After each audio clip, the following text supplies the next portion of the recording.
Chemistry concept number 4। इस concept में हम शेल, सबशेल्स और ऑर्बिटल्स को रिलेट करेंगे। तो स्टार्ट करते हैं सबशेल्स इन अ शेल। अगर हम एक शेल में सबशेल्स की तादाद मालूम करना चाहे तो उसके लिए हमने एन की वैल्यू को देखना होगा। जो एन की वैल्यू होंगी तो उतने ही सबशेल्स होंगे उस शेल में। फॉर एग्जाम्पल, अगर हमारे पास फर्स्ट शेल है, एन की वैल्यू 1 है, तो इसका मतलब है कि इसमें सबशेल भी एक होगा, that will be S subshell. ठीक है। अगर हमारे पास एन की वैल्यू 2 है यानी सेकंड शेल है, तो इसमें जो सबशेल्स होंगे वो सिर्फ 2 होंगे। सही।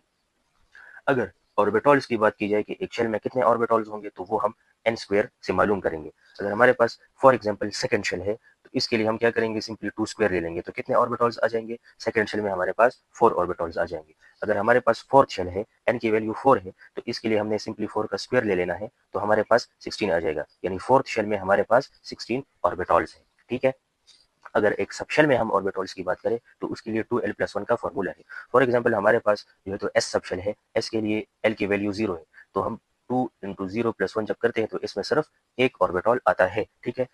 इसी तरह एल इज इक्वल टू 2 यानी डी सबशेल, तो इसके लिए जब हम इस फॉर्मूला में वैल्यू पुटिंग करेंगे तो हमारे पास आ जाएगा 2 इंटू 2+1।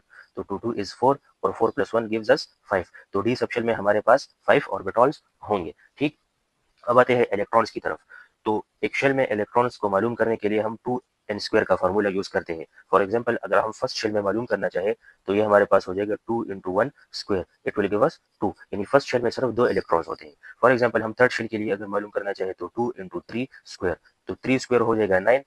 ठीक है। और 2 9 इज 18। तो थर्ड शेल में हमारे पास 18 इलेक्ट्रॉन्स होते हैं। अब अगर हम सब शेल के लिए इलेक्ट्रॉन्स मालूम करना चाहे तो उसके लिए जो फॉर्मूला है that is 4l+2। For example, हमारे पास डी सब शेल है, डी सबशेल के लिए एल की वैल्यू 2 होती है। तो आइए वैल्यू पुटिंग करते हैं इस फॉर्मूला में। तो ये हो जाएगा 4 इंटू 2+2। तो 4 2 इज 8 और 8+2 10। यानी हमारे पास डी सबशेल में 10 इलेक्ट्रॉन्स होंगे। अगर हमारे पास एफ सबशेल है तो इसके लिए अगर हम फॉर्मूला में वैल्यूज पुट करें तो ये हो जाएगा 4 इंटू 3+2।